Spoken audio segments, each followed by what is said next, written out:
Hello दोस्तों, नमस्कार है आपका गेसवा में। स्वागत है आपका गेसवा में, graduate engineering student welfare association में की तरफ से एक थोड़ी छोटी सी पहल है बस सभी बच्चों के लिए।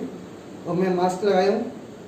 आप लोग घर से बाहर निकलिए, पहली बात तो निकलिए ही मत, निकलिए तो मास्क लगा के रखिए, कोरोना है, बच के रहना है अपने को। अभी मैं निकाल देता हूँ क्योंकि अकेला हूँ मैं, अभी यहाँ कोई खतरा नहीं है। आज हम एक छोटा सा टॉपिक पढ़ेंगे ट्रांसपोर्टेशन इंजीनियरिंग का, that is called vertical curves. That is called vertical curves. Vertical curves, what is this vertical curves? Suppose that Uttarakhand, Jammu Kashmir, ऐसा कोई भी हिली एरिया है जहां पर अपन सीधा रोड नहीं बना सकते, ऐसे रोड नहीं बना सकते, हमको इसको काटना पड़ेगा। अगर अपन ये काटेंगे पूरा पहाड़ तो बहुत ज्यादा कॉस्टली पड़ेगा, बहुत ज्यादा कॉस्टली पड़ेगा। इसलिए हम इन कर्व का यूज करते हैं जिनको हम कहते हैं vertical curves. There are two vertical curves in our transportation engineering. First is, तो पहला जो आपका है वो है आपका summit curve, summit curve, summit curve. And second is your valley curve, second is your valley curve, valley curve. आइए हम डिटेल में स्टडी करते हैं समिट कर्व को। पहला है अपना first is summit curve, summit curve, summit curve. What is the shape of this summit curve? इस तरह का जो शेप रहता है, इस तरह का जो शेप रहता है, that is your called summit curve. Suppose that ये आपका जो स्लोप है n1 है, n1 है, ये वाली जो स्लोप है मान लो n2 है, ये वाली स्लोप सपोज दैट n1 है, ये वाली स्लोप n2 है, प्लस n1 प्लस n2। कोई भी slope n1 is greater than n2 also, n1 equal to n2 also, that is called summit curve. ये आपका शेप इस तरह का जो कर्व होता है that is called summit curve. अच्छा, अब सुनिए आप, हम वर्टिकल कर्व्स को डिजाइन करते हैं अपने दो चीजों के लिए। पहला कंफर्ट, पहला comfort, and second is SSD, stopping side distance के लिए, स्टॉपिंग साइड डिस्टेंस के लिए। अच्छा, अब हम बात करते हैं, ये हमारा हो गया समिट कर्व, ठीक है बेटा, ये हमारा हो गया समिट कर्व। यहां पर हमारा कोई व्हीकल चल रहा है, ये कोई गाड़ी चल रही है हमारी व्हीकल। अब सुनिए, इस कर्व में जो गाड़ी का सेंट्रीफ्यूगल फोर्स होगा, जो इसका सेंट्रीफ्यूगल फोर्स होगा वो ऊपर की ओर, सेंट्रीफ्यूगल फोर्स ऊपर की ओर, तो टायर पर प्रेशर कम, टायर पर pressure come, pressure less, and reaction is also come. Reaction तो कम होगी यार, रिएक्शन लेस होगी जब सेंट्रीफ्यूगल फोर्स ऊपर लगेगा। तो मतलब ड्राइवर कंफर्ट में है आपका, ड्राइवर कंफर्ट, ड्राइवर कंफर्ट में है, ड्राइवर को गाड़ी चलाने में कोई दिक्कत नहीं है, ड्राइवर फुल्ली कंफर्टेबल है। समझ में आया बेटा बात को? अच्छा, हमने दो तरीके में डिजाइन करना था वर्टिकल कर्व। पहला आपका क्या था? एसएसडी, और दूसरा क्या था आपका? कंफर्ट। तो कंफर्ट के लिए तो डिजाइन करेंगे ही नहीं हम, क्योंकि कंफर्ट में कोई दिक्कत है नहीं समिट कर्व में। अच्छा, अब बात करेंगे एसएसडी की। एसएसडी क्या? ये समिट कर्व है। सपोज दैट कोई ए व्हीकल यहां से आ रहा है, सपोज दैट कोई ए व्हीकल यहां से आ रहा है और दूसरा बी व्हीकल यहां से आ रहा है, हाँ या ना बोले यार भाई? अब सुनो, ये व्हीकल इस व्हीकल को देख पा नहीं रहा, ठीक है ना भाई? अब कोई कैसे, हाँ, समझ में आया बात को? अब कोई सुंदर कन्या आ रही तो देख ही लेगा, वैसे तो नहीं देख पाएगा ना, वैसे तो नहीं देख पाएगा। तो हम इसको डिजाइन करते हैं एसएसडी के लिए, ठीक है बेटा?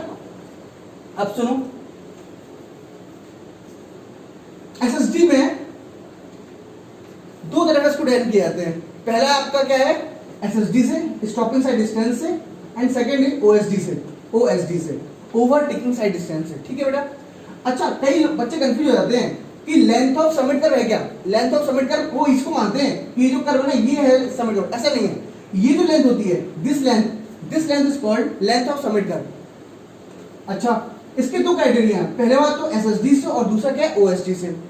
इफ लेंथ ऑफ कर्व, यदि लेंथ ऑफ कर्व, हमारे कर्व की जो लेंथ है वो ज्यादा है एसएसडी से, स्टॉपिंग साइड डिस्टेंस से ज्यादा है, तो फॉर्मूला क्या होता है? L equal to NS square upon 2 root capital H plus का रूट स्मॉल h का होल स्क्वायर, ठीक है? अब सुनिए, क्योंकि एसएसडी है, स्टॉपिंग साइड डिस्टेंस है, मतलब अगर छोटा सा पत्थर भी आएगा 0.15 सेंटीमीटर का भी आएगा ना, तब भी हमको अपनी गाड़ी रोकनी पड़ेगी। तो स्मॉल h की वैल्यू 0.15 डालते हैं और जो ड्राइवर की हाइट होती है 1.2 वो डालते हैं, तो उसका जो डायरेक्ट सोल्यूशन निकल के आता है वो निकल के आता है NS स्क्वायर अपॉन 4.4। ये सॉल्यूशन निकल के आता है NS स्क्वायर अपॉन 4.4। अच्छा अब सुनिए, अगर length of curve less than हो एसएसडी से, आपका एसएसडी बड़ा है, आपका एसएसडी बड़ा है, लेंथ ऑफ कर्व छोटा है, तब फॉर्मूला क्या होता है? मैंने कैसे याद किया था वो सुनिए, मैंने कैसे याद किया था वो सुनिए। इस एस स्क्वायर का करना है आपको डिफरेंशिएशन, 2s माइनस, इसको रिवर्स कर दो बचे हुए को, 4.4 अपॉन कैपिटल एन। कोई दिक्कत? कैपिटल एन नथिंग, कुछ भी नहीं capital N, this is n1 and this is n2, तो कैपिटल एन निकलेगा आपका n1 minus n2, n1 minus n2, this is formula. यदि n2 नेगेटिव में है तो n1 माइनस माइनस का n2 with sign, this is your capital N. कोई doubt तो नहीं रह गया होगा मेरे ख्याल से। सेकंड क्या है? ओएसडी के हिसाब से, ओएसडी ओवरटेकिंग साइड डिस्टेंस के हिसाब से, इसका फॉर्मूला क्या है? यदि length of curve summit curve is greater, length of जो आपका कर्व है वो ग्रेटर देन है ओएसडी से, ओवरटेकिंग साइड डिस्टेंस से, then the formula is n square upon 9.6, n square upon 9.6। 9.6 कैसे आता है? जो फॉर्मूला था अपना ना, n square upon 2 root capital H plus root small h का होल स्क्वायर, तो रूट स्मॉल h की जगह वहां पर रूट कैपिटल H आ जाता है। क्यों? क्योंकि ओवरटेक तो हम किसी गाड़ी को ही करेंगे, पत्थर को थोड़ी ओवरटेक करेंगे, तो वहां दोनों जगह जो वैल्यू आती है 1.2 आती है, 1.2 आ जाती है, तो n स्क्वायर अपॉन 9.6 आ जाती है। अब सुनो, ये तो केस हो गया आपका पहला, लेंथ, अगर लेंथ ऑफ कर्व ज्यादा है ओएसडी से। यदि ऐसा हो कि आपका length of curve less than OSD से, लेंथ ऑफ कर्व जो है ओएसडी से कम हो, सॉरी हाँ ओएसडी ज्यादा हो, लेंथ ऑफ कर्व कम हो, तो मैंने कैसे याद किया था? एस स्क्वायर का डिफरेंशिएशन, एस स्क्वायर का ये था अपना एन स्क्वायर अपॉन 9.6 था, एस स्क्वायर का डिफरेंशिएशन 2s माइनस, इसको रिवर्स कर दो 9.6 अपॉन कैपिटल एन। आया ना बोले यार, किसी को कोई दिक्कत? अब सुनो, शेप क्या होती है? Shape of summit curve, shape of summit curve, shape of summit curve क्या होता है भाई? सुनो, अब सुनो ये शेप ऑफ समिट कर्व क्या होता है? या तो सर्कुलर होगा, या आपका स्पाइरल होगा, या आपका सिंपल पैराबोला होगा, या आपका सिंपल पैराबोला होगा। IRC Indian road Congress recommend करती है कि भैया आप तो सिंपल पैराबोला यूज करो, आप तो सिंपल पैराबोला यूज करो। वाई? क्यों? बहुत सारी फैकल्टी नहीं बता पाएंगे आपको, पूछ लेना किसी से भी। क्योंकि सर्कुलर समिट करने में क्या होता है, in every and each point, हर एक पॉइंट का एसएसडी होता है, वो कांस्टेंट होता है। यहां से यहां का एसएसडी कांस्टेंट, यहां से यहां का एसएसडी कांस्टेंट। अगर आप इस पूरे कर्व में किसी एक पॉइंट का एसएसडी पता कर लोगे तो उसका मतलब आपने पूरे कर्व का एसएसडी पता कर लिया। स्पाइरल क्यों यूज करते हैं? बिकॉज इसमें एसएसडी जो होता है वो अलग होता है हर पॉइंट का। सिंपल पैराबोला में क्या बेनिफिट मिलता है हमको, जिससे आईआरसी रिकमेंड करती है, इसमें एसएसडी जो है वो तो कांस्टेंट रहता है हर पॉइंट का, साथ साथ में इसमें ड्राइवर का कंफर्ट भी रहता है, राइडिंग कंफर्ट भी रहता है, इसलिए रिकमेंड करता है आईआरसी कि आप सिंपल पैराबोला यूज करिए। ठीक है,